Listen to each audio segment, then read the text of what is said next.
La fin de semaine a été chargée en événements malheureux alors que 4 tristes histoires ont retenu l'attention. 2 d'entre elles impliquent le décès tragique de 2 individus. D'abord, à Malartic, une piétonne de 60 ans a été happée mortellement samedi en fin d'après-midi. La dame aurait été percutée alors qu'elle traversait la rue Royale. Une camionnette circulant en direction sud l'aurait happée sérieusement, lui causant d'importantes blessures. La dame aurait été transportée par la suite à l'hôpital où son décès aurait été constaté. Le conducteur a lui aussi été conduit au centre hospitalier pour traiter un choc nerveux. Le 15 août dernier, vers 17 h, les policiers ont été appelés à se rendre sur la rue Royale à Malartic à la suite d'une collision impliquant une camionnette et un piéton.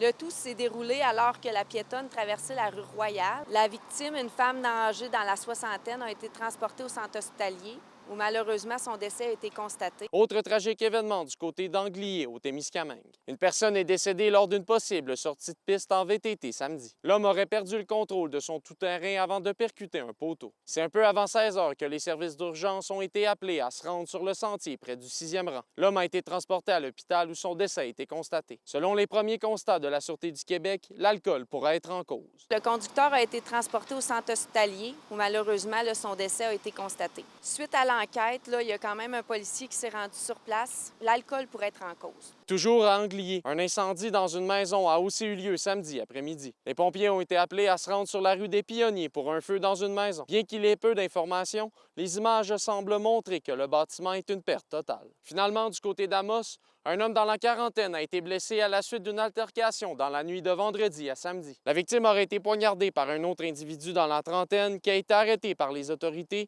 et qui fait maintenant face à des accusations de voies de fait avec lésion. Il y a un homme de 40 ans qui a été transporté au centre hospitalier dans un état critique dû à des blessures infligées par une arme blanche. À ce stade-ci, on ne craindrait pas pour sa vie. Olivier Morin pour RNC Nouvelles.